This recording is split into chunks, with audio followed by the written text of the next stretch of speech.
मनोहर जोशी यांच्यानंतर पहिले मुख्यमंत्र्याची वाकडी आणला मन भरून आलेलं आहे. खूप छान वाटतं आहे. ते वाकरीला माऊलीचं दर्शन घेणं, हा योग मिळणं हे भाग्याचं काम आहे. निश्चित काही पुण्य आहे, त्यामुळे हे भाग्य लाभलेलं आहे. सर, पालकमंत्र्यांनी सुंदर सोय केली आहे. 25 लाख लोक आलेले आहेत. यावेळीची अशीच पद्धत पुढे चालू राहील. अतिशय अभूतपूर्व अशा प्रकारे वारकरी या ठिकाणी आलेले आहेत. सगळे रेकॉर्ड तोडून यावेळी वारकऱ्यांचा या ठिकाणी प्रवेश झालेला आहे आणि खरोखर पालकमंत्री यांच्या नेतृत्वाखाली आपल्या प्रशासनाने अतिशय उत्तम व्यवस्था या ठिकाणी केलेली आहे. आता उद्याचा दिवस देखील अत्यंत महत्वाचा आहे.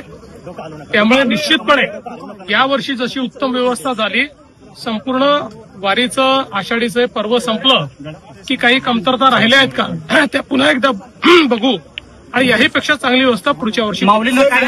या इथं 25 लाख मराठी लोक आहेत. तिथे काही मराठी जमलेत, मराठी तर जे काय वाद सुरू केलेला आहे. कसं बघताय एवढं 25 लाख लोक इथं तुम्हाला बघतात?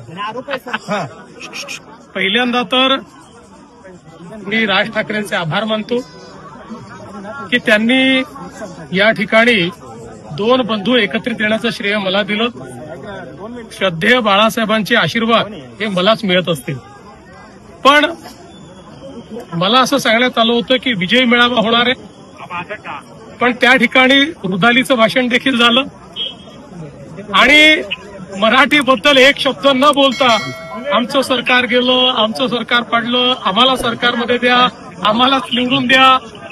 हा मराठीचा विजय उत्सव नव्हता, ही रुदाली होती. त्या रुदालीचं दर्शन ते त्या ठिकाणी आपण घेतलेलं आहे. मुळात त्यांना असूया आहे की 25 वर्ष महानगरपालिका त्यांच्याकडे असताना दाखवण्याला ते काहीच काम करू शकले नाहीत. पण मोदीजींच्या नेतृत्वात आम्ही ज्या प्रकारे मुंबईचा चेहरा बदलवला, त्यांच्या काळामध्ये मराठी माणूस मुंबईतनं हद्दपार झाला. आम्ही पीडीडी चाळीतल्या मराठी माणसाला, पत्रा चाळीतल्या मराठी माणसाला, अभ्युदयनगरच्या मराठी माणसाला हक्काचं मोठं घर हे त्याच ठिकाणी दिलं, याची असूया त्यांच्या मनामध्ये आहे. पण मी नेहमी सांगतोय, पब्लिक है सब जानती है. त्यामुळे मुंबईतला मराठी असो की अमराठी सगळेच आमच्या सोबत आहे. आम्ही मराठी आहोत, आम्हाला मराठी असण्याचा अभिमान आहे, मराठी भाषेचा अभिमान आहे.